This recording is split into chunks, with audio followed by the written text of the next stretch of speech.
بسم الله الرحمن الرحيم إن الحمد لله نحمده ونستعينه ونستغفره ونؤمن به ونتوكل عليه ونعوذ بالله من شرور أنفسنا ومن سيئات أعمالنا. من يهده الله فلا مضل له ومن يضلل فلا هادي له، وأشهد أن لا إله إلا الله وأن محمدا رسول الله صلى الله عليه وسلم وعلى آله وصحبه أجمعين. بسم الله الرحمن الرحيم. در درس هفدهم در قسمت دومش رسیدیم که ما و شما در قسمت اول درس گفتیم که اسم الحکیم الله سبحانه و تعالی در تعریفش گفتیم که باید اونجا چند نقطه را باید بفهمیم. نقطه اولش این بود که الحکیم از اسم الله الحسنا هست و در قرآن و سنت ثابت هست، و دوم گفتیم که الحکیم که است به معنای حاکم است، یعنی حکم کننده، و ای که الله سبحانه و تعالی حکم کننده هست، حکمش یعنی در دنیا حکم میکنه. بنابراین ما مسلمان ها باید عقیده داشته باشیم به اساس نام الحکیم الله سبحانه و تعالی که حکم کننده ما الله هست، یعنی کسی که ذاتی که تعیین میکنه احکام، ذاتی که تعیین میکنه ارزش ها را، حلال حرام، جایز ناجایز، خوب زشت، حق باطل، کل اسیره الله تعیین میکنه. او حاکم حقیقی هست. کسایی دیگه که میگه ما حاکم هستیم و حکم میکنیم، اینا مجازی بعضی چیزهای را میسازن، لکن اصلی حکم کننده الله سبحانه و تعالی هست. و اینکه الله سبحانه و تعالی برای ما و شما همه چیز تعیین میکنه، او حاکم ما الله هست. اینا اگر کسی به فعل و به صفت و به اسم الحکیم الله سبحانه و تعالی یقین داره که الحکیم الله هست، حکم کننده الله هست و او حاکم هست در امور تکوینی و تشریعی و جزایی. یعنی برای ما مثلا در احکام تکوینی از او الله سبحانه و تعالی در کائنات حکم از او هست، در آفتاب، در مهتاب، در ستاره ها، در تمام مخلوقاتی که در کائنات است حکم الله هست. و همچنان حکم تشریع الله سبحانه و تعالی برای ما شریعت تعیین کرده و احکام تعیین میکنه که ما باید مطابق ازی شریعت الله زندگی بکنیم و شریعت الله را بالای خود تطبیق بکنیم، آنچه در قرآن عظیم شان و در احادیث رسول الله صلی الله علیه و سلم ثابت است، و از قوانین دیگر را اجتناب بکنیم، به خاطر ازی که الله سبحانه و تعالی این چی از حکم کننده هست. و حکم الحاکم یعنی حکم مخصوص بر از او است. الله له الخلق والامر ان الحکم الا لله. ما شما آیات را خوانیم که الله سبحانه و تعالی نفی میکنه این الحکم نیست حکم کردن که حلال تعیین کنه یا حرام تعیین کنه یا جایزه و یا ناجایزه یا حلال یا حرامه، الا الله و غیر ذکر الله، یعنی الله سبحانه و تعالی تعیین میکنن و پیغمبران علیهم السلام اونا تبلیغ میکنن و علمایی که من اونا استنباط میکنن، مثلا از این احکام الله احکام استنباط میکنن، اصل از قرآن میگیرن، اصل از سنت میگیرن، اصل از اجماع میگیرن و به این اساس اونا چی میکنن؟ احکام برای ما استنباط میکنن. اما کسی از دل خود چیزی را تعیین کرده نمیتونه. چرا؟ این الحکم الا لله امر ان لا تعبدوا الا ایاه. بناء امی خود حکم که هسته، وقتی که انسان از حکم اطاعت میکنه، از شریعت الله اطاعت میکنه، اینمی عبادت از در اسلام. این حالا اگر کس قانون دیگران را اطاعت میکنه، اینجا این عبادت غیر الله را کرد، پس به صفت الحکیم الله ایمان نداره.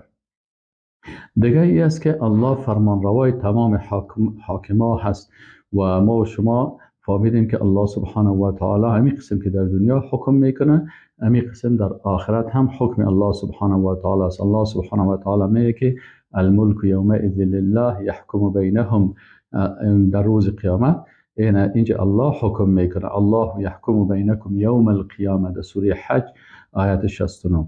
خب این مسائل بود که ما و شما کل از را خواندیم و این هم خوانیم که الله سبحانه و تعالی حاکم هست که در اختلافات باید به او رجوع شود و پیغمبرها را برای فرستاده بود که این پیغمبرها بیاین با کتاب‌هایی که نازل میشه چی کنن؟ ان انزلنا الیک الکتاب بالحق لتحکم بین الناس. رسول الله صلی الله علیه و سلم اینمی ما نازل کردیم امی کتاب به حق لتحکم، تا که تو حکم بکنی، حکومت بکنی بین الناس، در بین مردم، بما اراک الله، و آن چیزی که الله بر تو نشان داده.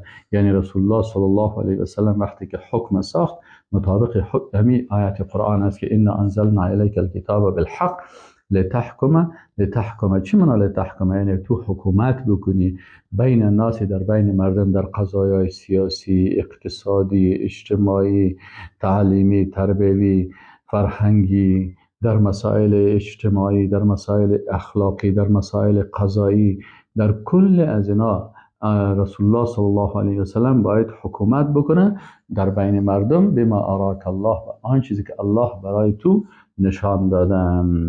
متوجه هستین؟ ما شما یاره خوانیم که اینمی الحکیم، اینمی معنایش است. یعنی اگر کس به الحکیم ایمان داره پس باید چی کنه؟ با آنچه که حکم الله هست در قرآن و سنت به او عمل بکنه. و از این خاطر الله سبحانه و تعالی به ذات خود قسم یاد کرد که فلا و ربک لا یؤمنون حتی یحکموک فیما شجر بینهم.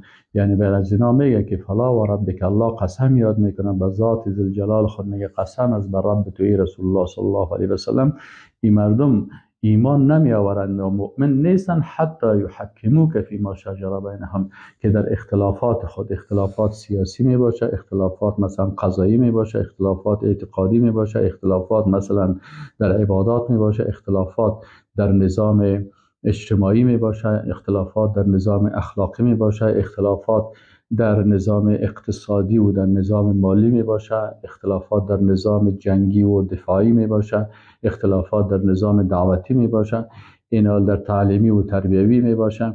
در تمام از اینا الله سبحانه و تعالی میگه یا مؤمن نمیشن که مگر ای که در اینمی اختلافات خود تو را حکم قرار بدن، تو را بگوین که تو در این قسمت یحکمو، که تو را حاکم و تو را قاضی بگردان، که رسول الله صلی الله علیه و سلم به این راستا بر ما را نشان بده تا مطابق از ما عمل بکنیم. اینی هست صفت حکیم و شناختن ذات حکیم. پس ما فهمیدیم دو نقطه اساسی. نقطه اول این بود که الحکیم یک اسم از اسماء الله سبحانه و تعالی هست، یک صفت از صفات الله هست. به چی معنا هست؟ معنای اولش است که او حاکم مطلق است، حاکمی هست که در دنیا و آخرت، در امور تکوینی، در امور تشریعی و در امور جزایی، در کل از اینا الله سبحانه و تعالی حکم میکنه و حکم از او تنفیذ میشه. و اگر یک نفر از این سرپیچی میکنه بناهن این صفت الحکیم الله را قبول نکرده. و اگر کسی قانون دیگر را بیخود دست خود سر قرآن میمانه یا سر کدام کتاب دیگه میمانه که مثلا من قانون انگلیس قبول دارم یا قانون امریکا را قبول دارم یا قانون یهود قبول میکنه یا قانون نصارا را قبول میکنه، در این صورت ای از صفت الحکیم الله چی شده؟ از صفت الحکیم الله ای انکار کرده و آیاتی که حکم و تعیین تشریع مربوط الله میکنه، این شخص چی کرد؟ به غیر الله تسلیم شد و گفته من قوانین از الله را قبول دارم. اینی اصل قضیه. سومین نقطه که ما شما باید در این اسم الحکیم الله بفهمیم که الحکیم چی معنی؟ المحکم لخلق الاشیاء، یعنی الله سبحانه و تعالی در چی؟ در خلقت همین مخلوقات که است، در اینجا بسیار حکم از که گفته الله متعال خلق کرده، انسانها را خلق کرده، ملائکه را خلق کرده، جنها را خلق کرده، حیوانات را خلق کرده، نباتات، در کل ازی الله سبحانه و تعالی در این بسیار چی است؟ یعنی فعل ازی و صفات الله سبحانه و تعالی چی است؟ در این بسیار با اتقان است، با دقت هست. مثلا یکی از علما که در کتابش به نام اسماء و صفات تعالی که اسماء مرکبه در قرآن و سنت این کتاب نوشته کرده چی میگه؟ میگه هو الذی له کمال العلم و احسان الفعل و اتقانه. میگه یعنی الله سبحانه و تعالی ذاتی هست که کمال علم داره و احسان فعل داره و بسیار اتقانه و اتقان از این فعل داره، یعنی همین فعلش بسیار با اتقان است. اتقان یعنی چی را میگه؟ یعنی وقتی یک عمل را، یک فعل را انجام میده او فعلش بسیار با دقت هست، با دقت است. علامه بیهقی چی میگه؟ میگه الحکیم هو المحکم لخلق الاشیاء. میگه الحکیم، وقتی که میگه شما میخواین که بفهمیم که الحکیم یکی از معانی الحکیم امی است که یعنی او ذاتی که محکم لخلق اشیاء است. یعنی احکام چی معنی اینجا محکم؟ کلمه محکم که میگه الاحکام و معنی الاحکام لخلق الاشیاء انما ينصرف الى اتقان التدبیر فيها، که با بسیار دقت تدبیر شده و حسن تقدیر فيها، یعنی بسیار به خوبی ایره تقدیر کرده. باید بفهمی که الله سبحانه و تعالی در مخلوقات خود بسیار تدبیر دقیق و با اتقان و بسیار با تقدیرش بسیار بسیار نیک هست. این حالی ایش فهمیدیم که الله سبحانه و تعالی حاکم است و محکم هست. محکم به معنای ای که تمام افعالش بسیار با اتقان است. این هست معنای اسم الحکیم الله سبحانه و تعالی. همین قسم عقیده داریم که الله سبحانه و تعالی هر چیز را خلق کرده، ایره با بسیار دقت و با بسیار تدبیر بسیار عالی که به جلال و عظمت الله شایسته است، همین قسم مخلوقات خود خلق کرده. خب نقطه سومی که در اسماء الله الحسنا بفهمیم، فهمیدیم که اسماء الله الحسنا هست. گفتیم الحکیم به معنای حاکم، حاکم مطلق. الحکیم به معنای المحکم لخلق الاشیاء، یعنی بسیار اتقان و با دقت و بسیار زیبا در افعالش است، در خلقت مخلوقاتش. خب نقطه سومی است که الله سبحانه و تعالی الحکیم به معنای ذوالحکمت هست. ذوالحکمت چی معنی؟ یعنی در تمام، یعنی الله سبحانه و تعالی ذات است که حکیم است، یعنی بسیار دارای حکمت است. اگر خود ذاتش ذات حکیم است و هر حکمی را که میکنه بسیار با حکمت است. ولقد جاءهم من الانباء ما فيه مزدجر حکمت بالغه فما تغنی النذر. یعنی وقتی که الله متعال یک حکم را چی میکنه؟ حکمت بالغه، با حکمت بسیار عالی هست.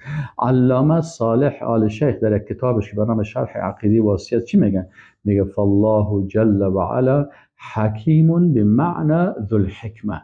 یعنی میگه الله سبحانه و تعالی الحکیم است. یکی از معنای حکیم چی است؟ ذو الحکمه، یعنی صاحب حکمت است. فی افعاله، در افعالش حکمت است. یعنی تمام افعال الله سبحانه و تعالی حکیمانه هست. فی خلقه، در خلق کردنش، در مخلوقاتش با حکمت خلق کرده. یعنی هر چیز را حکیمانه با حکمت خلق کرده. سبحان الله. شما اگر امی سیل کنین مثلا در مخلوقات الله، امی پرنده ها را با چی چهره، با بالهای از اینا و نول از اینا و سر از اینا و پاهای از اینا را، امی پرنده ها را خلق کرده با بسیار حکمت. امروز بسیاری از دانشمندایی که مثلا طیاره های بسیار تیز میخوان بسازن، این از کی میگیرن؟ از امو چیری، مثلا امو پرنده ها را میگیرن. مثلا ببین یک طیاره را به شکل یک باشه، به شکل یک باز، به شکل یک عقاب ایره جور میکنه. سبحان الله. این حکمت الله سبحانه و تعالی هست که امی ساختمان فیزیکی امی پرنده ها برای پرواز کردن در طیاره متوجه هستین. این کل از اینا حکیمانه اینا خلق شده، همین حکیمانه این تصویر شده، دیزاین شده. سبحان الله. حال فعلا انجینیرایی که میخواین مثلا طیاره بسازن از اونجا میگیره. این چی است؟ در امی ساختمان فیزیکی ازی، در امو وظیفه که او انجام میده، در او چی است؟ یعنی اناتومی از او در فیزیولوژی ازی تاثیر میکنه. یعنی وقتی که اناتومی یک حیوان، ساختمان فیزیکی ازی را سهل میکنه، ببینید این وظایفی که داره، این برازی بسیار خوب مناسب است. اگر امی پرنده مثلا ساختمانش مثل یک حیوان واری می بود، این امی پرواز را که در آسمان میکرد نمیتونست. پس الله سبحانه و تعالی شتر یک ساختمان خاصی داده که میتونه در صحرا بسیار خوب حرکت بکنه. افلا ينظرون الى الابل كيف خلقت و الى السماء كيف رفعت. به می قسم صفت الحکیم الله سبحانه و تعالی در پرنده ها. مثلا ماهی ها را ببینید در ساختمان فیزیکی ماهی ها که اینا در بحر چه قسم شنا میکنن، سبحان الله تاثیر خاصی هست که وقتی او را شما سل میگن بسیار مناسب است برای اینکه مثلا در بین بحر اینا حرکت بکنه. از این خاطر وقتی که امروز بسیاری از زیر دریایی ها را میسازن یا کشتی هایی را که میسازن، شما اگر دارید دقت کرده باشید میبینید که ساختمان امون مایه ها را در اینا چی میکنن؟ مراعات میکنن با امون چی است. پس این از کجا هست؟ از اینمی الحکیم. سبحان الله، ذات الحکیم است که هر فعلش از این خاطر یه عالم چی میگه؟ میگه الله سبحانه و تعالی حکیم است، یعنی صاحب حکمت است در افعالش و فی خلقه، در مخلوقاتش، فی شرعه، در شریعتی که الله داره. یعنی شریعت الله را سبحان الله شما ببینید در هر کدام از این حکمت است. مثلا وقتی انسان توجه میکنه که الله سبحانه و تعالی گفته که شما با جنس مخالف ازدواج بکنید، تشکیل خانواده بدین، ببینید اینمی ازدواج یک تأثیر خاصی در جامعه داره. از نگاه صحت بسیار تأثیر داره، از نگاه روابط اجتماعی بسیار تأثیر داره، از نگاه روابط اخلاقی بسیار تأثیر داره. یعنی قانون ازدواج که الله متعال تعیین کرده سبحان الله این بسیار تأثیر خاصی داره در زندگی انسان. اما کسایی که مثلا در ارتباط مثلا انسان ها ارتباط دو جنس تنها ارتباط شهوانی را در نظر گرفتن، در اینجا ببینید که ازدواج نمیکنن، برای انسان آزادی های دادن، ولی میبینید که آزادی های از اونا و قوانین از اونا چقدر به ضرر جامعه هست. امراض پیدا میکنه، امراض اجتماعی، امراض صحی، امراض جسمی، امراض روانی. کسایی که ازدواج نمیکنن از طریق غیر مثلا مشروع اینا ارتباطات جنسی دارن، چقدر مشکلات اینا در خانواده خود دارن، در جامعه خود دارن، در بین مردم دارن. اینی کل مشکلات از اینا به خاطر چی هست؟ به خاطر از اینکه قوانین از اینا غیر حکیمانه هست. اما شریعت الله که است، این شریعت حکیم است. اگر از این شریعت الله مردم اطاعت بکنن، الله سبحانه و تعالی میگه فلیعبدوا رب هذا البیت، شما عبادت بکنین رب اینی بیت، یعنی امی خانه که کعبه شریف است. میگه اگر این شما عبادت بکنین الذی اطعمهم من جوع و آمنهم من خوف، دو چیز الله بر شما نصیب میکنه. اطعام یعنی اقتصاد الله براتون میده و از امنیت براتون میده، شما را از خوف و ترس و دیگه با کلش شما خلاص میشین. این چه وقت میشه؟ اگر کل بشریت در زمین الله شریعت الله را من ایس خلیفه الله در زمین الله تطبیق بکنن، اینجا باز همه سختی ها و مشکلات از بین میره، همه دشمنی ها و دوستی مبدل میشه و همه جنگ ها و امنیت و آرامش تبدیل میشه. و کونوا عباد الله اخوانا، و میشین کلگی بنده های الله برادر یکی دیگر. باز اینجا فرق نمی باشه بین آسیایی و افریقایی و امریکایی و فلانی فلان. هر زمین الله مربوط الله می باشه، هر کس میتونه در هر جای زمین الله زندگی بکنه و ویزا هم از بین میره و پاسپورت هم نیاز نمی باشه و این سرحدات هم نیاز نمی باشه. فقط زمین الله، هر جایی که بنده الله حرکت بکنه میتونه در اونجا زندگی بکنه. این چیز به خاطر از اینکه شریعت الله سبحانه و تعالی شریعت حکیمانه است. امروز انسان ها میزنن بسیار زحمات میکشن و بسیار پوانتون ها و درس ها هم هست که اقتصاد جهانی خوب شه و اقتصاد خوب نمیشه، روز به روز خرابی میشه.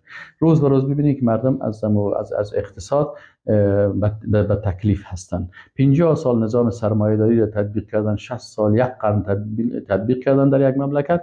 ببینید اون مملکت وضعیتش بسیار خراب است، بسیار وضعیتش خراب است از نگاه اقتصادی.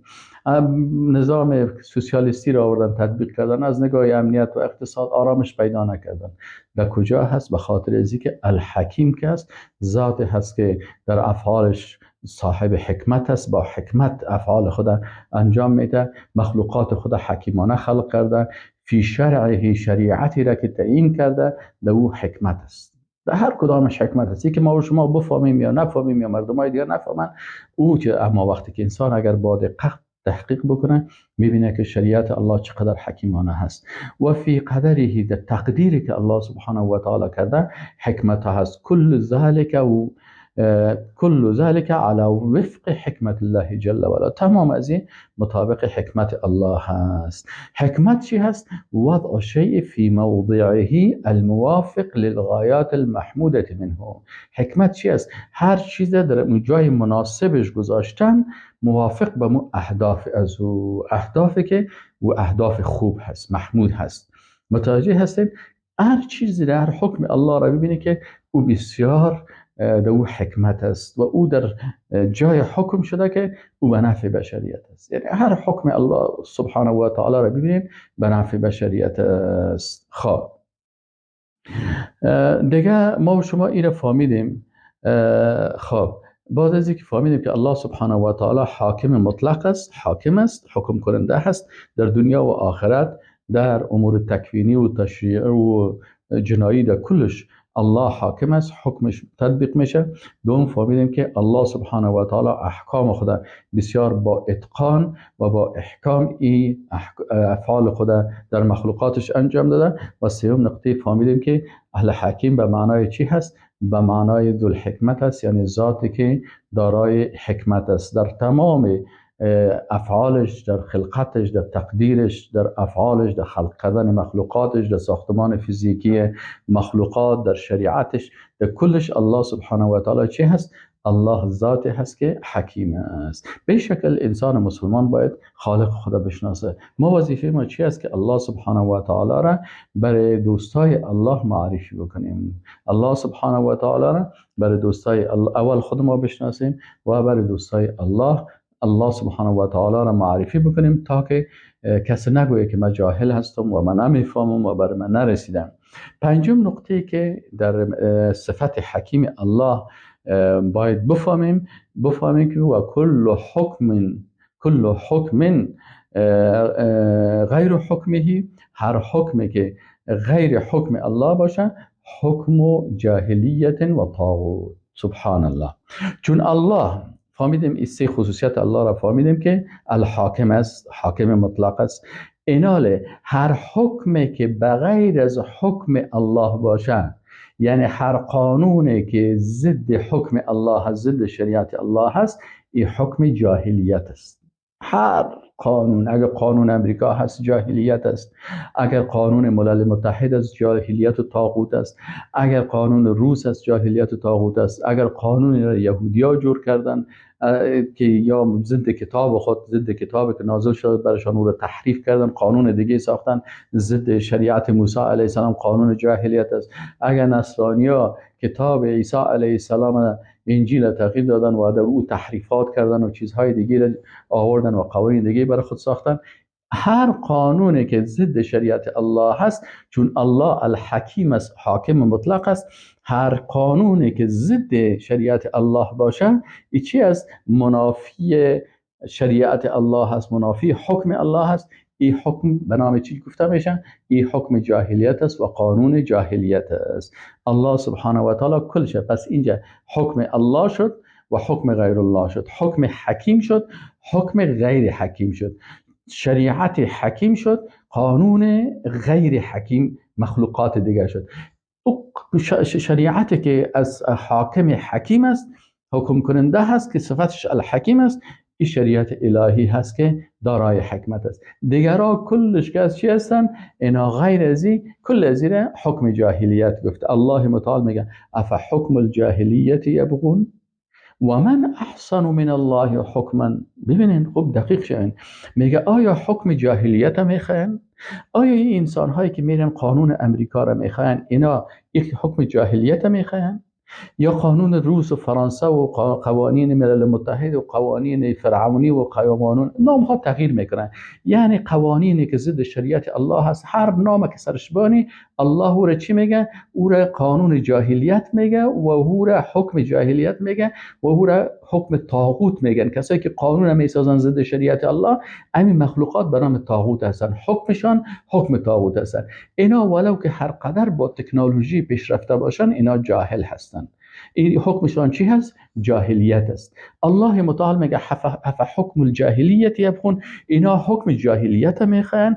و من احسن من الله حکما، و کی هست بهترتر در حکم از الله که لقوم یوقنون، بر قومی که یقین دارن. یعنی ما و شما که یقین داریم، برای ما بغیر از شریعت الله این قوانین دیگه که از کلش جاهلیت است، احسن و بهترین قانون بر ما بهترین شریعت الله هست، شریعت الله هست. الله متعال احکام، ببینین احکام جاهلیت اشکال مختلف است. مثلا قرآن عظیم شان کلش برای ما بیان میکنه. یعنی وقتی ما شما ببینید که همین قرآن عظیم شان 14 قرن قبل نازل شدن. 14 قرن قبل وقتی که قرآن عظیم شان 14 تقریبا حالا 15 قرن میشه که قرآن عظیم شان نازل شده، در این 14 15 قرن که قرآن عظیم شان نازل شده، شما قرآن که آل تلاوت میکنین میبینین که تمامی نظام های امروزی که امروز هست قرآن عظیم شان مثل که امیل دستی نازل شده باشه. وقتی که من شخصا قرآن عظیم شان میخوانم فکر میکنم اینمی لحظه قرآن عظیم شان نازل شده و امی تمام مشکلات و قوانینی که امروز قوانین جاهلیت طاغوتی هست اینا کلش ما و شما چی میکنیم؟ اینا میبینیم که در قرآن عظیم شان یک یک بیان شده. مثلا حسن بصری رحمه الله میگه من حکم بغیر حکم الله فحکم الجاهلیه. حسن بصری رحمه الله یک تابعی هست رضی الله عنه، الله از او راضی باشه و رحمتش بالایی باشه. اون میگه یک قاعده را از قرآن استنباط میکنه و میگه که من حکم بغیر حکم الله، هر کسی حکم کرد یعنی قانون ساخت بغیر از حکم الله که قرآن است و در سنت هست، اگر بغیر از هر کسی قانون ساخت، قانون اساسی ساخت، قانون سیاسی ساخت، قانون اقتصادی ساخت، قانون اجتماعی ساخت که ضد شریعت الله هست، فحکم الجاهلیت، ای حکمش قانونش قانون جاهلیت است. سبحان الله. خب متوجه شدین ایره چی است؟ یکی از علمای اسلام چی میگه؟ یکی از علمای اسلام یه عالم بزرگوار الامامة العظمى عند اهل السنة والجماعة تألیف عبدالله ابن عمر سلیمان الدمیجی، این عالم در جلد اول صفحه 95 میگه فجعل الحکم حکمین لا ثالث لهما. میگه اگر میخواین که قرآن دقیق شما بفهمین و صفت الحکیم الله سبحانه و تعالی را شما دقیق بفهمین، در قرآن میگه تمام احکام و قوانین دو بخش تقسیم کردن.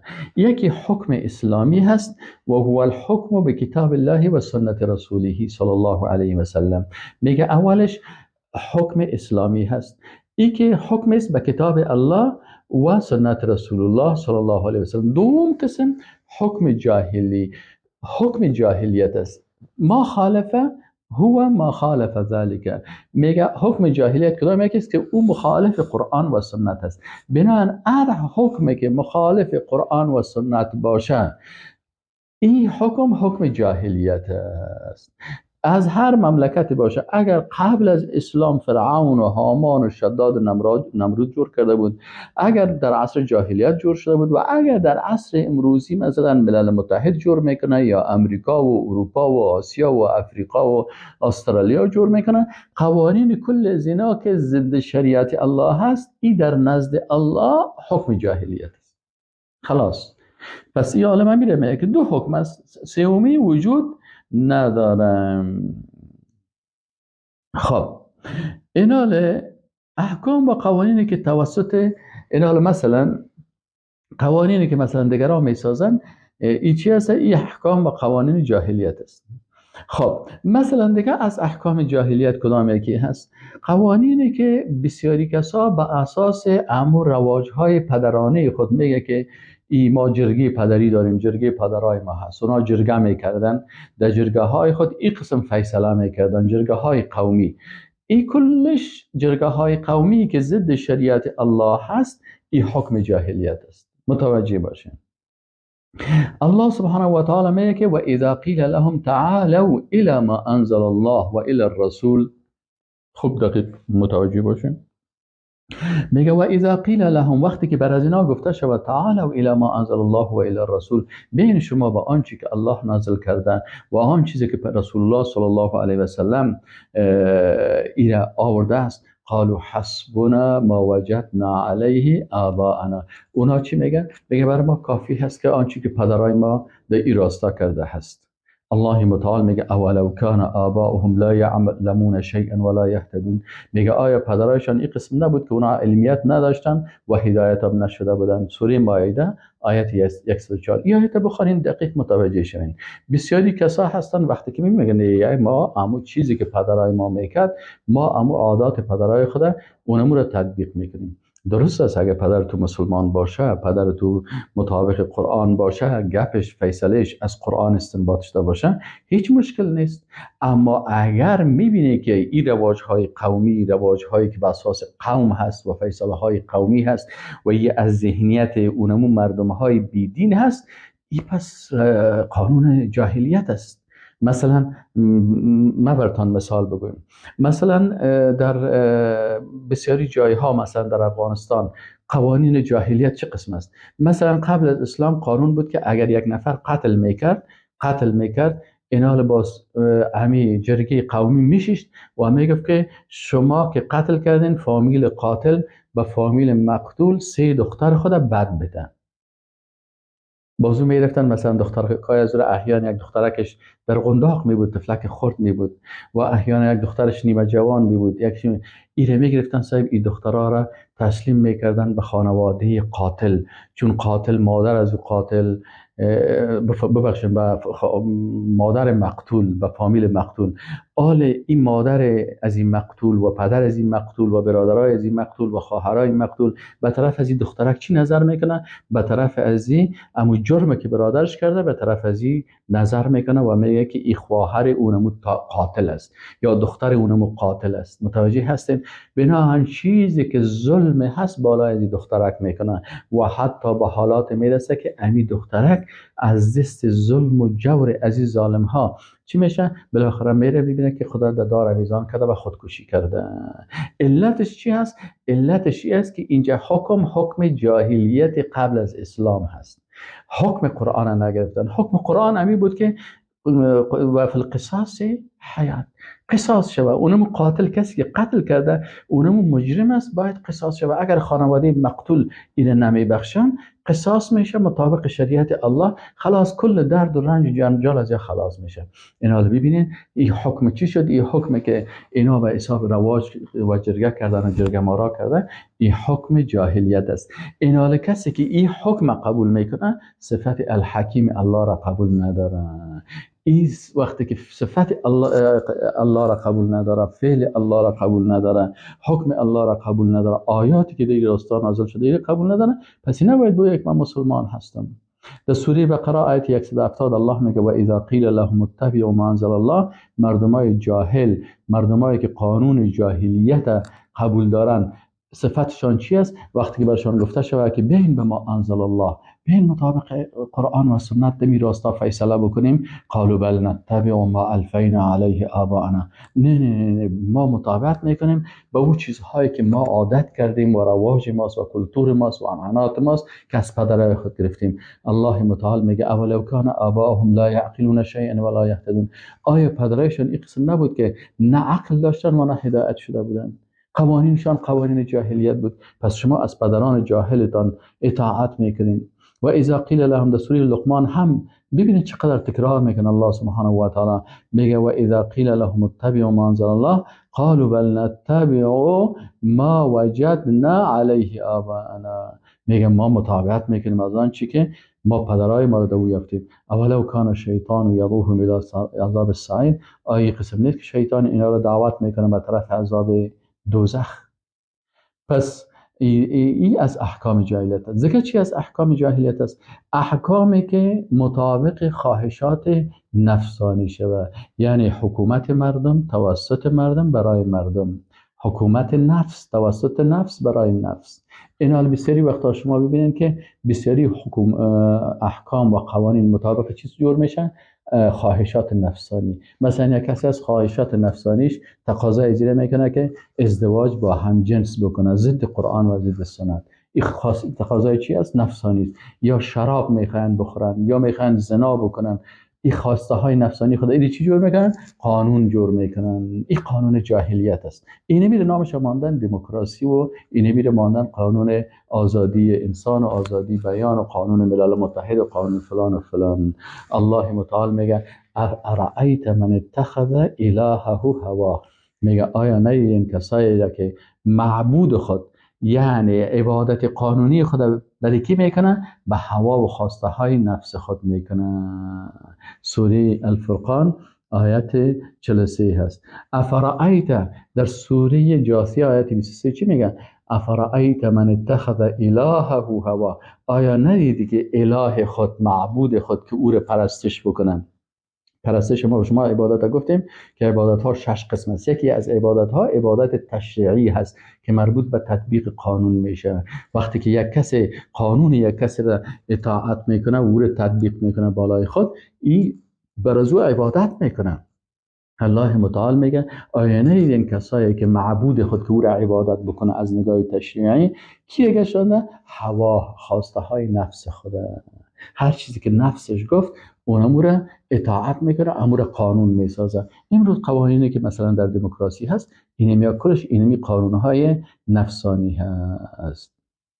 متوجه هستین؟ پس اینجا شد که خواه این حال دیگه در امی پس ما و شما گفتیم که حاکم الله سبحانه و تعالی حاکم مطلق است. الله سبحانه و تعالی احکامش با بسیار احکام و اتقان، یعنی محکمون فی خلق مخلوقات، یعنی افعالش بسیار چی هسته؟ افعالش بسیار دقیق هست.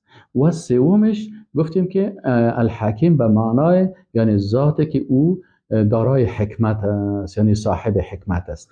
حالا ما در ضد از اینا اگر کسی قانون ضد حکم الله حکم میسازه، این الله متعال اول چی گفته بود؟ احکامش احکام جاهلانه گفته بود و همچنان احکام اینمی. کسی که قانون میسازه این چی میگن؟ این قانونش قانون جاهلیت شد. خود امی شخصی که امی قانون میسازه اینمی طاغوت گفته میشه. طاغوت چی میگه؟ و هر حکم بغیر از حکم او حکم طاغوت است. ایناله اینجا چی شدن؟ اینجا الله متعال این حکم طاغوت خوانده هست. طاغوت چی است؟ طاغوت به اشکال مختلف است. قرآن عظیم شان هم به اشکال مختلف بیان کرده. مثلا طاغوت یا امی طغیانگر گاهی در شکل یک فرد مثل ابلیس. الم عهد الیکم یا بنی آدم الا تعبدوا الشیطان، ای بنی آدم بر شما عهد نشده بود که شما اطاعت و عبادت شیطان نکنین. عبادت شیطان چی است؟ که شیطان قوانینی را برای شما پیشکش میکنه، قوانین شیطانی که قوانین ضد شریعت الله هست. پس این خود شیطان چی هست؟ یک طاغوت است و قانونش قانون طاغوتی هست، قانون جاهلانه هست. الله میگه آیا بر امرای شما عهد نشده که شما عبادت شیطان نکنین؟ انه لکم عدو مبین. مثلا فرعون، اذهب الى فرعون انه طغى یعنی طغیان کرد، طاغوت است. با موسی علیه السلام و برای هارون علیه السلام الله حکم میکنه که برین پیش فرعون و برای او حکم الله را بیان کنین. الحکیم برش معرفی بکنین که الله سبحانه و تعالی حاکم مطلق است، حکم از اینجا الله متعال فرعون چی میگه؟ میگه که این طغى، در طغیان خود هست، یعنی طاغوت است. پس بعضی اوقات امی طاغوت کسی که قانون میسازه ضد شریعت الله یک فرد میباشه. فرعون یک فرد است، هامان یک فرد است، نمرود یک فرد است، لینین یک فرد است، مارکس یک فرد است، ژان ژاک روسو یک فرد است. این کل از اینا را شما سعی کنید، این کلشان قوانینشان افراد هستند و گاهی به شکل رهبرای دینی میه. یعنی طاغوت است در شکل یک رهبر دینی میه. خود معرفی میکنه که من رهبر دینی هستم، لکن در واقع وقتی که شما اینا رو ببینید میفهمین که این یک انسان چی هسته؟ این خودش یک طاغوت است، یعنی قانون ساخته که ضد شریعت الله هست. الله متعال میگه اتخذوا احبارهم و رهبانهم. احبار کی بودن؟ اینا رهبرای دینی یهود بودن. رهبان کی بودن؟ اینا رهبرای دینی نصرانی ها بودن. یا چی کردن؟ حلال الله را که در کتابهایشان بود، مثلا در تورات بود، در انجیل حلال بود، یا او را حرام ساختن. چیزی که در تورات انجیل حرام بود یا او را حلال ساختن و دیگرها از اینا اطاعت کردن. این رهبرایشان طاغوت شدن و کسانی که قانونی که اینا ساختن قانونشان به نام جاهلیت است که نام رهبرش طاغوت، قانون جاهلیت و پیروانش پیروان طاغوت شدن. و گاهی هم اهمی تواغیت به شکل رهبرای سیاسی میشه. مثلا چی؟ مثلا در روز قیامت الله متعال میگه و قالوا ربنا انا اطعنا سادتنا و کبراءنا فاضلونا سبیلا. میگه یا الله ما امو سیدها یعنی رهبرای خدا و بزرگای خدا، بزرگای رهبرای سیاسی، مثلا رهبرای حکومت هستند، رهبرای مثلا اعضای پارلمان هستند، اعضای کنگرس هستند، اعضای ملل متحد هستند و یا مثلا احزاب هستند. اینا کلشان وقتی که از اینا اطاعت میکنن، باز روز قیامت میگه که ما از این ساده و کبرای خود اطاعت میکردیم یا ما را گمراه ساختن. پس طاغوت بعضی اوقات به شکل از اینا